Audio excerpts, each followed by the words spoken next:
The rain was falling in sharp, deliberate lines, slicing through the headlights like truth through lies. Darius Sloan had driven this road dozens of times. Quiet, unlit, just trees, asphalt, and the mechanical thrum of a soldier trying to leave his war behind. But that night, something about the air felt staged, the kind of silence that waits for a scream. He didn't speed, didn't swerve. His military ID sat plainly on the dash, a laminated shield against misunderstanding. Still, when the blue and red lights bloomed behind him, too close, too aggressive, his pulse thumped like the sound of a gun chamber clicking into place. The patrol car swung around like it was hunting, not patrolling. The cop stepped out slowly, hand already resting on the holster, not precaution, but prophecy. Officer Daniel Griggs, 42, clean file, department favorite. The kind of man who got awards for restraint after someone else bled out. Darius rolled the window halfway, just enough, just like the Army taught him, hands at 10 and 2, voice level. "Evening, officer. I'm on leave from Fort Belvoir. Here's my—" Out of the car. Not a question, not a request. Darius didn't move. Not from fear, from knowledge. Because he understood power and how it changes faces when no one's filming. He'd seen it in occupied cities overseas. He'd seen it in training simulations. He saw it now, in America, in the rain. "I'd like to know the reason for the stop," he said. Calm, standard. But Griggs wasn't here for protocol. He was breathing too hard, standing too close. The gun came up like punctuation, and in one staggering second, thunder cracked, once from the sky, once from the barrel. Darius dropped, not screaming, just confused, his hand smeared warm red across the wet ground. Griggs stood there, lips tight, radio untouched. No call for backup, no code. But 7 minutes later, everything changed. 2 black SUVs tore through the dark like precision blades. No sirens, just purpose. Out stepped 3 men in military-grade armor, unmarked, unreadable. The one in the center flashed a badge that didn't belong to any police department. It belonged to the Pentagon. Griggs reached for his weapon. A mistake. The badge holder raised one hand, and suddenly, Griggs was on the pavement, cuffed, read his rights like a criminal, not a cop. Darius, still bleeding, watched from the curb as the impossible unfolded. The agents weren't medics. They were here for something bigger than a shooting, and in one of their hands was a folder, black, stamped top secret. This wasn't about a traffic stop. This was about national security, police brutality, and a soldier caught in a shadow war he never enlisted for. And the whole world would watch it unravel, frame by frame, click by click, one viral story at a time. He didn't wake up in a hospital. He woke up in a containment unit. Cold lights, steel walls, no windows, and no clocks. Darius Sloan had been trained to read the room even when the room said nothing. This one screamed controlled environment. No nurse, no visitor. Just a flatline hum and the distant buzz of fluorescent bulbs. His shoulder burned from the shot, but the dressing was clean, precise, military grade. Whoever brought him here didn't want him dead. Not yet. He sat up slowly, felt the pull of an IV and the weight of his own blood drying under gauze. The door hissed. 2 men entered. One wore plain fatigues, no insignia. The other, civilian clothes, but too tidy to be casual. Intelligence. Possibly counterterrorism. They didn't introduce themselves. The one in fatigues simply slid a file onto the metal tray beside the bed. "You don't talk," he said. "You read." Inside the file were photos. Grainy, infrared, Darius's car, the shooting, the cop, Griggs being taken down. Another page showed the body cam footage that never made it to public record. Then came a black and white satellite image. A convoy route. Their convoy route. But altered. The final map didn't match the route he was briefed to take. The one he drove that night had been changed. Quietly. Deliberately. Not by mistake, by design. By He looked up. The civilian finally spoke. "You were never supposed to make it home. That detour? Not a glitch in GPS. You were rerouted, internally." Darius felt the words sink into his chest like a second bullet. "Why me?" "You're expendable," the man said flatly, "but also useful. You carry a clean record, low profile, and enough security clearance to move high-value intel without raising flags. That night you were the bait."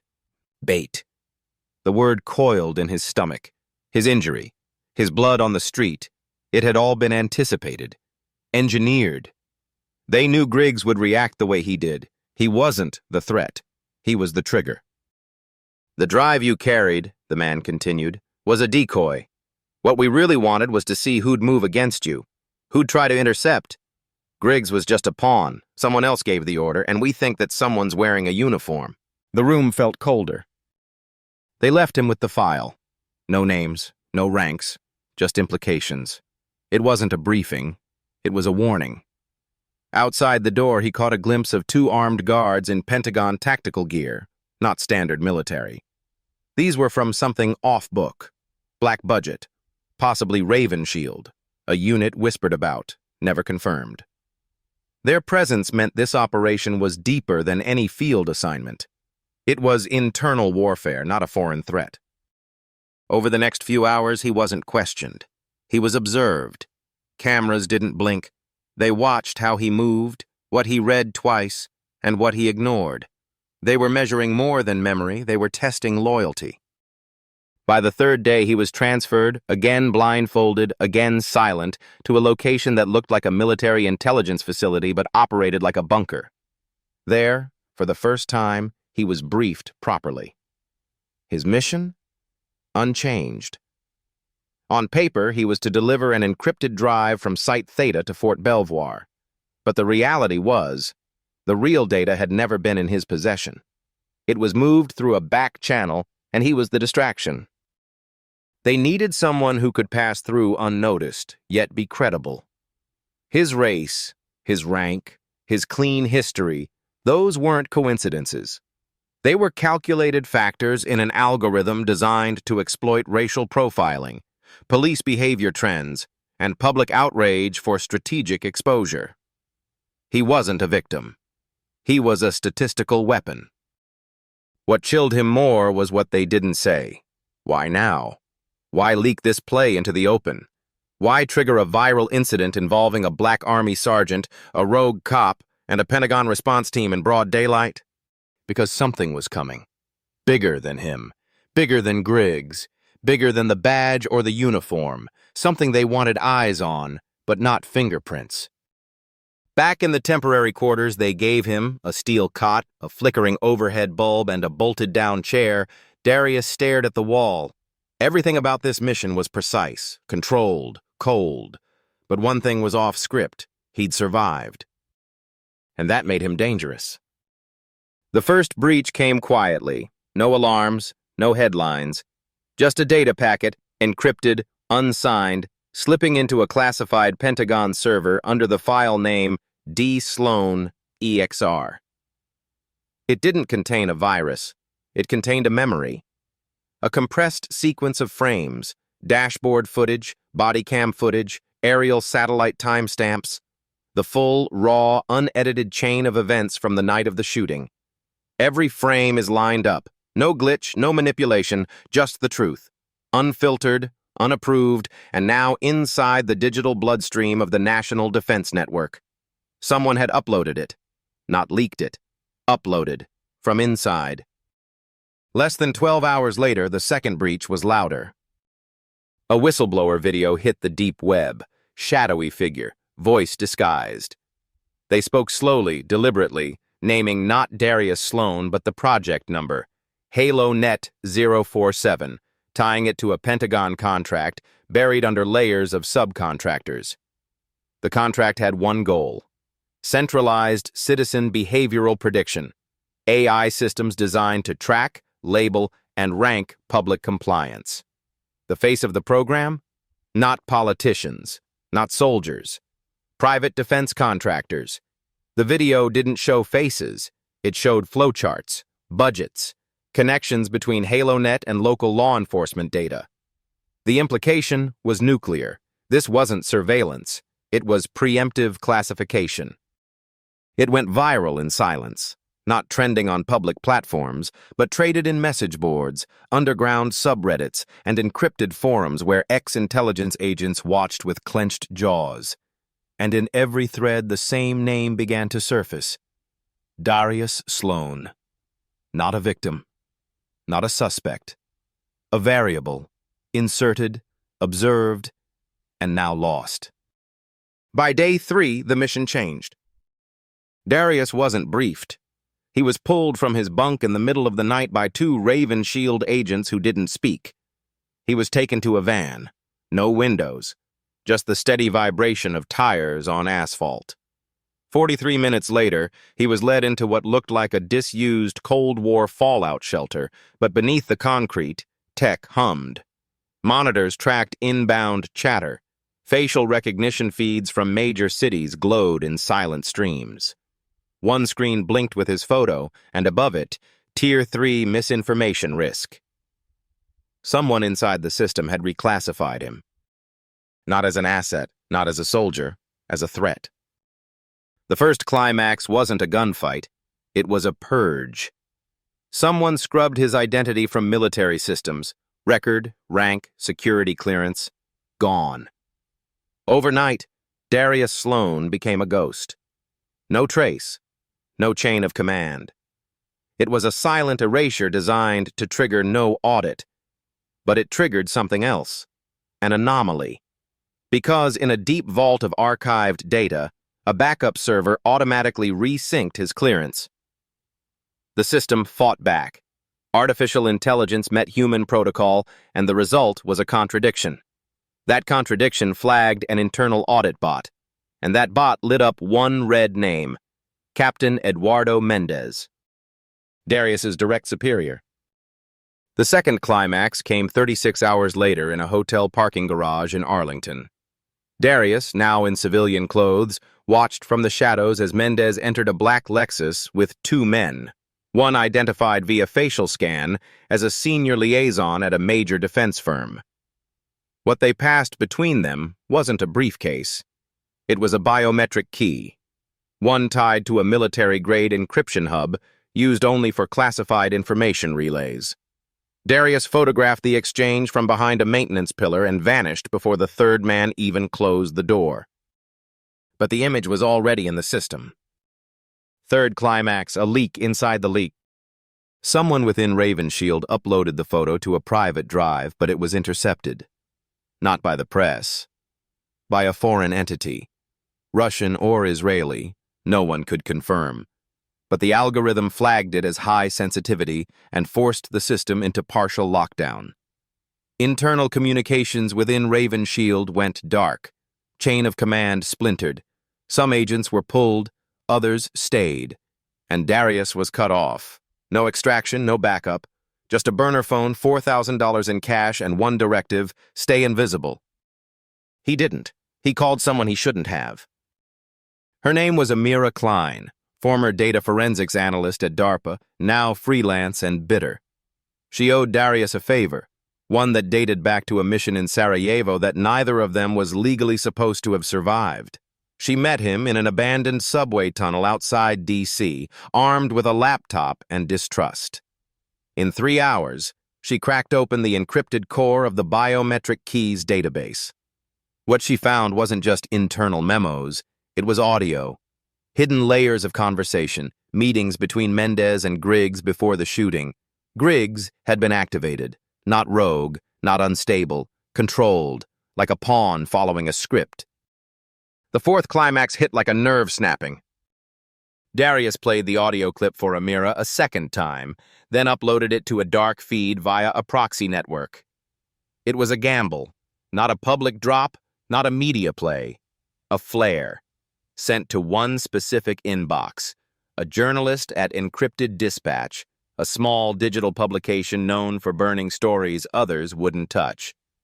And that journalist, Theo Vance, had once investigated HaloNet before the story got buried. When he got the clip, he went silent for 14 hours. then posted everything. All of it. Names, audio, documents, not redacted, not blurred, just truth weaponized. The fifth climax wasn't about Darius. It was about the reaction. Capitol Hill scrambled. The White House denied. Pentagon locked its networks. But in a world running on screenshots, no kill switch is fast enough. Suddenly, the question wasn't who shot Darius Sloan. It was why they didn't finish the job.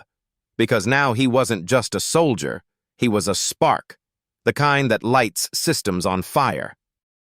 And then came the sixth, quiet but violent. Amira was gone. Her safe house in Baltimore was burned, drive wiped, signals dead. The bodies of 2 Raven Shield agents were found inside, unidentifiable but wearing gear from Darius's last known location. The message wasn't coded, it was personal. Darius was still alive because someone wanted him to watch. He went off-grid that night. Not to hide. To hunt. He didn't run, he recalibrated. 3 hours after Amira disappeared, Darius Sloan was in the wind, but not blind. The hard drive she left behind wasn't wiped completely. Her habit of layering decoys and split partitions paid off. Beneath the ashes of corrupted code, he found a live beacon buried inside a military-grade VPN tunnel. The beacon wasn't pinging a defense server, it was signaling an autonomous AI node, a system trained to respond only to code signatures belonging to Project HaloNet. In other words, the core of the system thought he was one of them. He exploited it. Using Amira's last known credentials and his own expired clearance, Darius breached the HaloNet shadow console from a stolen laptop in the back of a storage unit in New Jersey. The UI was skeletal, no icons, no interface, just a wall of commands and the hum of raw data flowing in real time. Surveillance feeds, heat signatures, metadata tagged by behavior prediction models. It was all there, live, updating, and silently ranking American citizens by threat level. Social media activity, voting history, purchase patterns. Predictive threat assignment, the AI called it.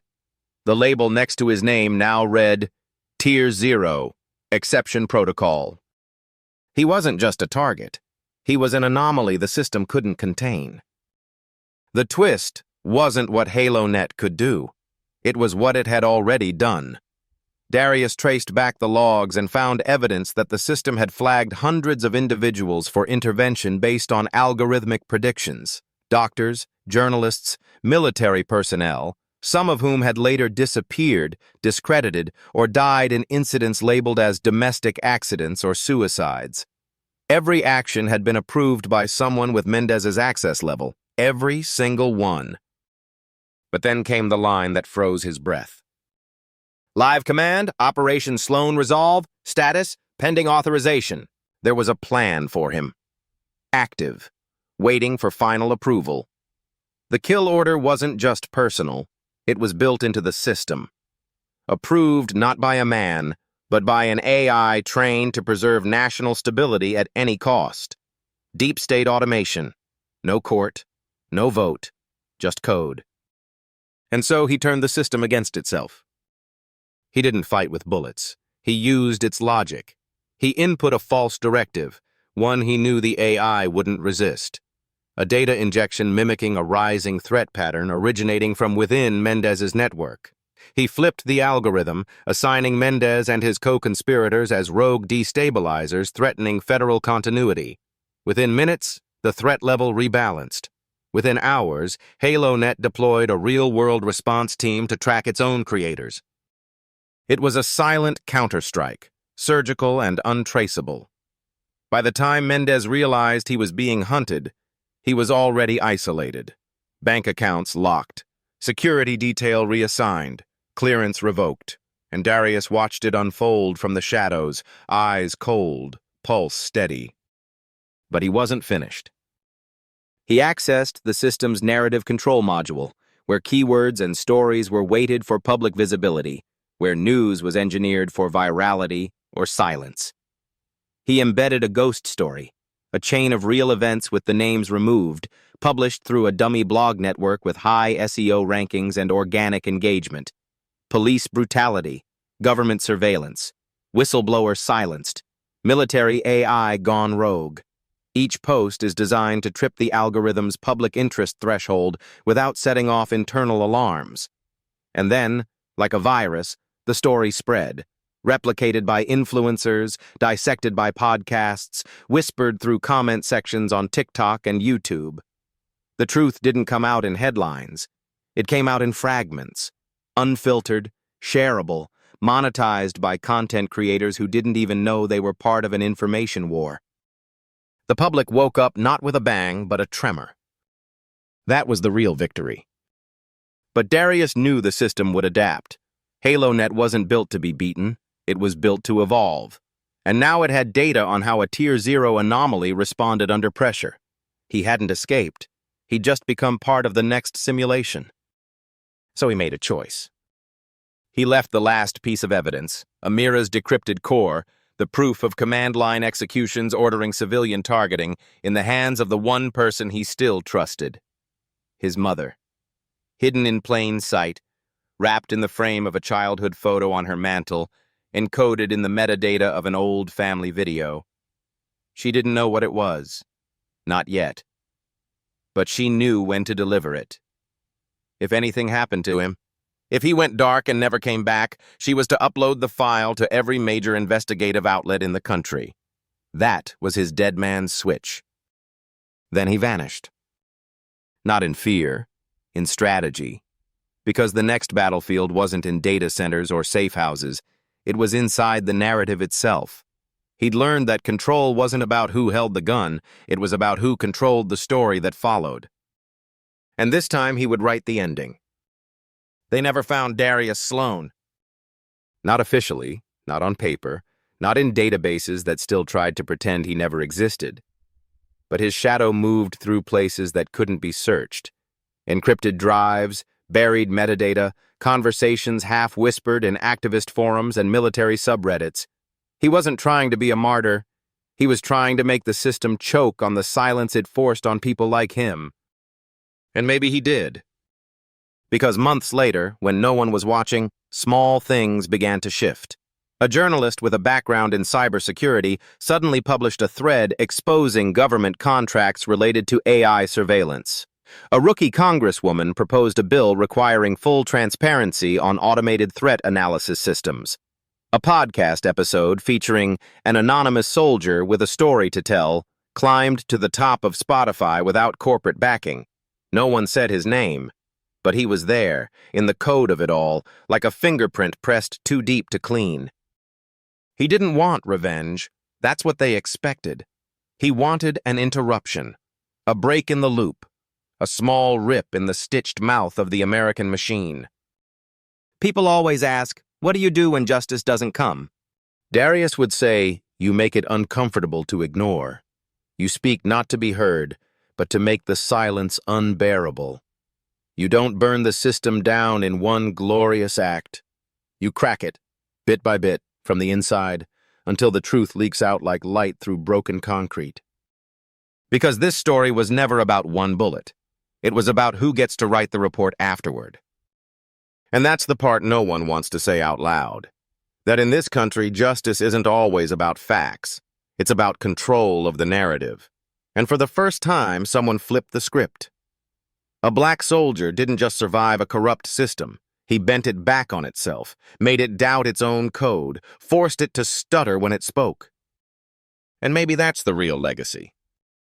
Not headlines, not trials, not confessions or grand statements. Just disruption. The kind that makes systems blink, makes power nervous, makes the next Darius a little less alone. So maybe the story ends like this. A mother still keeps that old family photo on her shelf. Inside it, buried in a few megabytes, is the truth. Silent, waiting. Maybe it never needs to be used. Or maybe one day it will light the fuse for something much bigger. Either way, Darius Sloan became more than a soldier. He became a variable the system couldn't solve.